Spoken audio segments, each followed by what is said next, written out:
Ikaze kuri Samugeshi Bayingana dosiye anarctique badukurikira ku mbuga zose nkoranyambaga dukoresha Instagram, TikTok, Facebook ndetse na X yahoze ari Twitter. Hose ni Samugeshi Bayingana. Reka twerekeze mu burasirazuba bwo hagati, by'umwihariko ku munsi w'ejo twavugaga ibyerekeye ikiganiro ku murongo wa telefone Perezida wa Amerika Donald J. Trump ndetse na Minisitiri w'Intebe wa Israel Benjamin Netanyahu bagiranye. Butwakira amakuru mashya y'ibyavuye mu biganiro.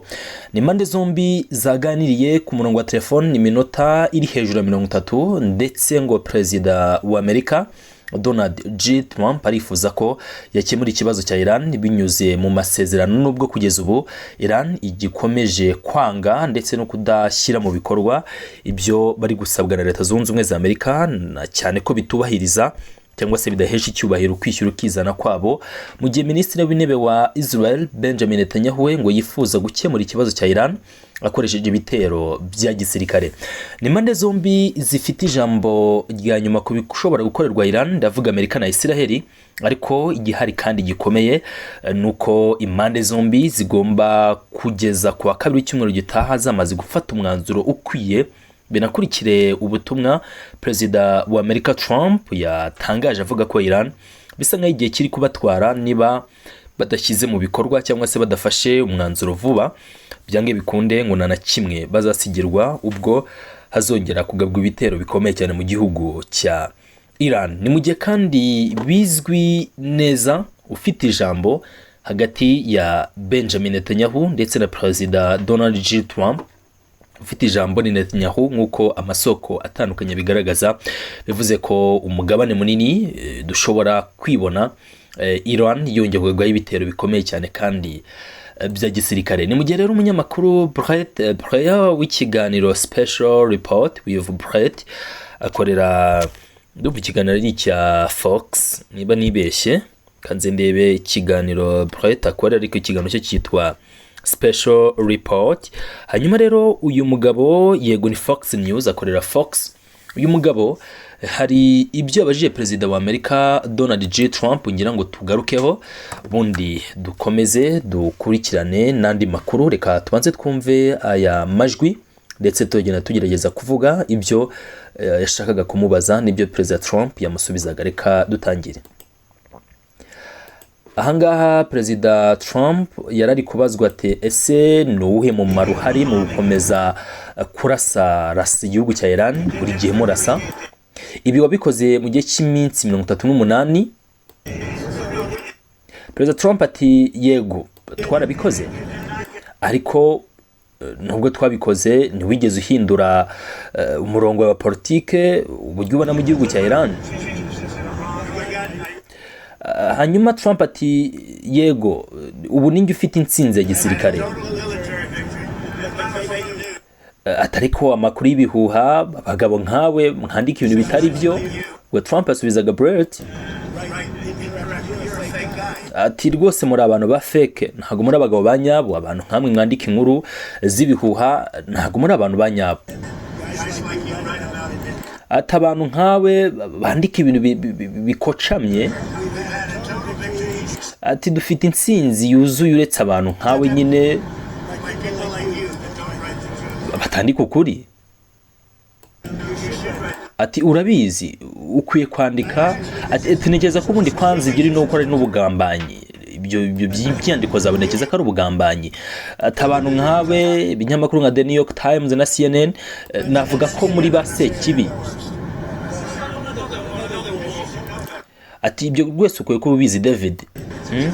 Ati uri umunyamwuga, ariko urabizi ko rimwe na rimwe bagufasha kugira ibyo wandika, bakohereza ibyo wandika ukatubyandika. Tukwiye rwose kuba ufite igisebo. Ati kwiye kuba nawe utewe ipfunwe n'ibyo wandika cyangwa se n'ibyo uri kugenda ukora. Hanyuma rero ngibyo ibya Perezida Donald J. Trump ndetse n'aba banyamakuru bari kumwotsa igitutu bamubaza ese ubundi niki gisubizo gihari cyavuye mu bitero wagabye kuri Iran, ko wabikoze iminsi 38 ikurikiranya, kuki mukomeza kurasa kuri Iran? No uyu munyamakuru wa Fox News Brett wabazaga perezida wa Amerika Donald J. Trump. Hanyuma rero twikomereza n'andi amakuru yo aba ari menshi. Imbere y'uko njya ku zindi ngingo zifite aho zihurira na diplomasi, humvikanye ibitero bishya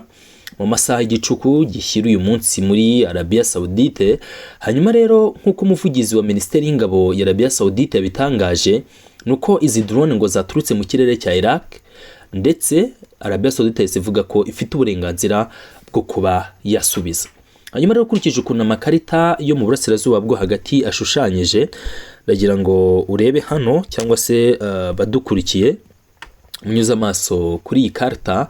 Hanyuma tujye tuvuga gato kuri case y'igihugu, tuvuga kuri case ya Emira z'Abarabu. Mwari mwabonye ko Iran yari yahakanye ko atari yagabye ibitero kuri Emira z'Abarabu.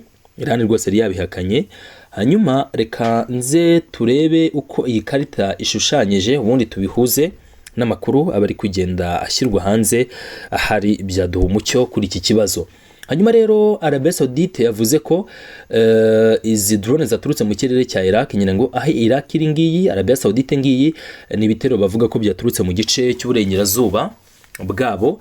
Hanyuma ibindi bishoboka bino bitero bitabaye ko byaturuka muri Iraq, ibindi bihugu biri hafi aho bishobora kuvamo ibitero bishobora kuba Yemen nayo iri hano hafi, nyirango Yemen ahubwo ni iyi ngiyi, Yemen cyangwa se Iraq.